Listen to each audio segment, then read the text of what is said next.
aujourd'hui, je vous amène en voyage au Canada avec ce roman Encabané de Gabrielle Filto-Shiba.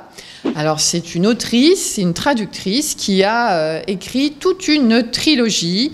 Donc Encabané, le livre que je vais vous présenter aujourd'hui, puis ça se poursuit avec Sauvagine et Bivouac. Alors vous l'aurez peut-être compris avec les titres de ces romans, on a affaire à une personne qui est vraiment ancrée et passionnée par la nature et qui en est justement une grande porte-parole.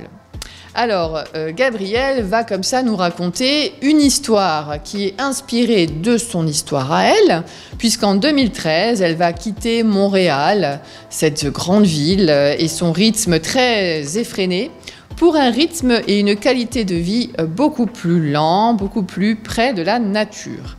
Elle a acheté une terre près de la rivière Kamouraska à Saint-Bruno, avec un petit chalet. Donc elle y vit sans électricité, sans eau courante. Et bien entendu, puisqu'on est au Canada, elle va y vivre en toute saison, y compris en hiver, dans un grand froid. Donc, dans ce livre Encabané, elle va nous raconter les quelques semaines qu'elle va passer dans cette petite cabane de bois où elle est toute seule et où elle va devoir vraiment subvenir à tous ses besoins. Si elle veut du bois pour se chauffer grâce au poêle, il va falloir qu'elle sorte à moins 40 pour le couper. Si elle veut de l'eau, il va falloir qu'elle casse la glace de la rivière ou du lac à côté de sa cabane pour pouvoir là en récupérer de l'eau et la ramener dans la cabane. Si elle veut être en sécurité, elle a intérêt à faire très attention à qui ou quoi rôde autour des lieux. Donc c'est vraiment une autre vie qu'elle nous propose là, mais bien entendu, elle va y vivre des expériences qu'on ne peut vivre dans nulle autre circonstance.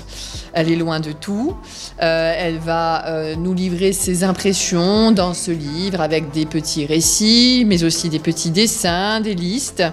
Dans cette vie très frugale, elle va devoir affronter la peur du noir, la peur des coyotes, mais elle va aussi s'émerveiller d'un tout et d'un rien. Elle va parler du système, de la société, des difficultés du quotidien. Et puis, c'est surtout une quête vers soi. Elle replonge dans vraiment du temps de qualité pour pouvoir faire émerger ses pensées, ses inspirations.